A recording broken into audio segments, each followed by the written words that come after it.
Good morning. All right, confession time. I'm struggling a little bit with videos because I'm finding I'm judging myself a lot with them, and I keep on starting them and then getting all flustered and stopping them and then erasing them over and over and over again. But I am going to push forward. I just needed to say that, as this is my fifth attempt this morning, and I have just sat here and judged myself for the last 15 minutes as I've started attempts. So I'm going to put that out there and dive into intellectual wellness, knowing that I'm not perfect and it is okay. All right, the definition this morning is engagement in educational, cultural, and community events and activities that expand our understanding, knowledge, and skills. So, for me, intellectual wellness is, one of those areas that at first I was like, okay. But I feel like we don't necessarily put a lot of attention onto.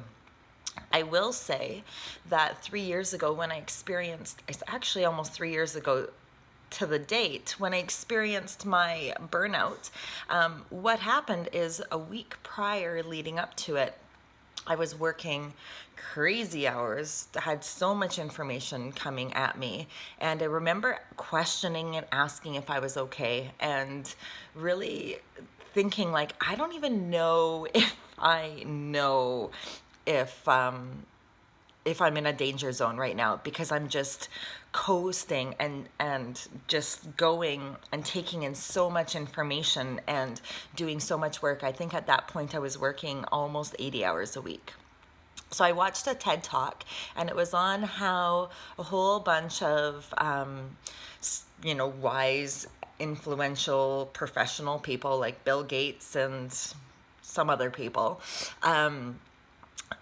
had they had were making so many decisions in their life that what they would do is they would take other decisions away. So, the clothes that they were wearing, the food that they were eating, the products they were buying, everything was the exact same. They wore the same things, they ate the same stuff, they did the same products, because as human beings, what this, TED Talks had said, we are only able to make so many decisions. So they had removed a lot of those other just basic day-to-day decisions so that they were able to make these other high level. I remember listening to that TED Talks, and at that time I was in a position where I was making a lot of decisions on a daily basis and thinking like, I don't want to live my life like that, but not seeing anything else out. And I just kept on plugging away and, prepared this whole I guess it's not really a conference, but this whole forum, and delivered it on the Saturday. And then I woke up on the Sunday and I couldn't think. My brain was completely blank. And it was a really scary time, because I realized that my mind and the things that I had relied on didn't exist anymore. I will say that it has taken me 3 years to heal that piece of me. Interestingly enough, when I was little and I used to have seizures, I started having seizures when I was 7 or 8. Every time that I would have a seizure, it would take me about a month afterwards to gain all of the information and knowledge that I had acquired prior to having the seizure. And, I now know that my seizures were anxiety linked and are due to panic attacks. So what these two experiences have taught me is that when we are under high amounts of stress and anxiety, and we are walking towards that precipice of burnout, what we are doing is we are putting our minds at risk. And our intellect at risk. And so that's why it's really important to look at this area, and then to talk about different kind of tips and strategies, to prior to it burning out, how to keep on using it, and and massaging it and getting it to work for us. But then afterwards, if we do ever reach those states of burnout, how do we then work on repairing and getting it back? Okay. So, some of the things I think that I'm going to start with first is that, why what are the benefits of intellectual wellness? Well, one of the big benefits is it expands our knowledge and skills in order to live a stimulating and successful life. It helps us being able to be successful and to do things, to process information, to grow, and adapt and things like that.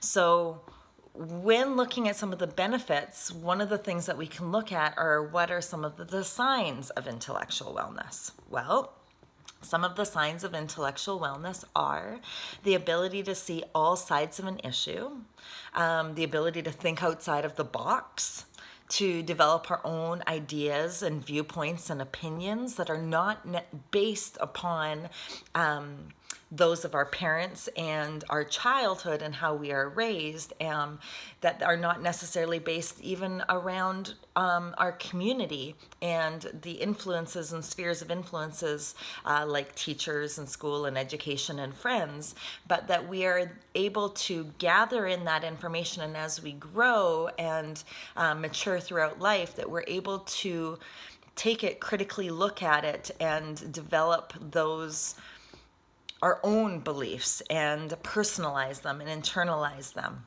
I even find within relationships, when I have left different relationships, that one of the pieces I end up reflecting on after is I get challenged on some different viewpoints and belief systems that I've had, and I realize that they were adopted and kind of created and kind of morphed into something that was more created around the context of me and my partner. And then when I leave that relationship, it doesn't necessarily hold true anymore. That I have to pull it apart a little bit and figure out where I stand within all of that. The other signs of intellectual wellness is becoming a critical thinker. So again, that is kind of those pieces of looking outside the box, being able to take in all different sides of things. Exposing ourselves, how do we do this? Well, one of the best ways we do it is by exposing ourselves to new ideas, people, places, and beliefs that are not our own, that are completely opposite, perhaps. And then, a good practice is then, with friends, we can even, or partners or different people, practicing debating actually the opposite viewpoints and beliefs than our own, because it helps us see other people's kind of context and see things differently as to perhaps why people have gotten to those, what experiences have led people to come up to those beliefs and opinions to begin with. And then the other sign of intellectual wellness is that becoming aware of who we are and what we value. So I've talked about this, I've realized a few times, is that what do we value, and knowing our values. And so when we have a strong intellectual wellness, oftentimes we really know what those values are. So some of the tips that we can have for intellectual wellness and improving it are reading for fun. So not just reading books that are more kind of, self-help, self-development books, or, learning and educational books, which is something that I had tended to kind of get into a lot more when I was reading. It was all for information and bringing in knowledge within. However, one of the things that they say is really good to do for expanding your intellectual wellness is to read for fun, because even you get to learn new words, you get to just it can take you to different cultures, different contexts, different things, and all of that triggers different synapses within our brain. Debating an issue with a friend, as I've already said, is another tip for intellectual wellness. Playing a game, so whether it be a board game or a card game, or even things like crosswords or Sudoku, word apps. I found when I was recovering my mind and trying to get words back, those were so helpful. Doing crossword puzzles, doing word puzzles, having to, on the phone, there's those word games where there's a whole bunch of different letters, and then you have to come up with as many different words as possible based upon those letters. And it really got me expanding again and got more vocabulary into my language, because that was an area that I was struggling with. Another tip is to write down our thoughts and journal frequently. What this helps with is it helps us identify our feelings and understand where they're coming from. And it exposes our mind to deeper thinking as we see it down on paper. We're able to see different patterns, but some of it is that our minds can become a monkey mind where they just go and go and go. So by getting it down on paper, we're able to help articulate that monkey mind and all of that treadmill onto into a language that we're then able to use and to transfer which can help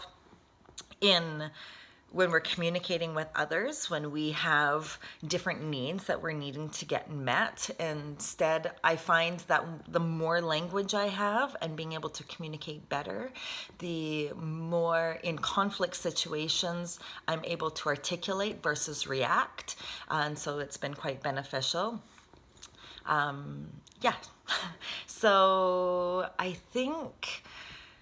think that's about all that I'm going to say on this today. And interestingly enough, I think one of the reasons it is an area that I've struggled a little bit in delivering the video of today is because it's an area that I'm still growing and getting healthy in. So I'm not as confident in this area. And so, yeah, that's a little bit more of my personal just a little personal snapshot of where I'm at today, and what's triggering me, I guess, is this topic. Anyways, I hope you're all well, and I will talk to you soon. Okay, bye.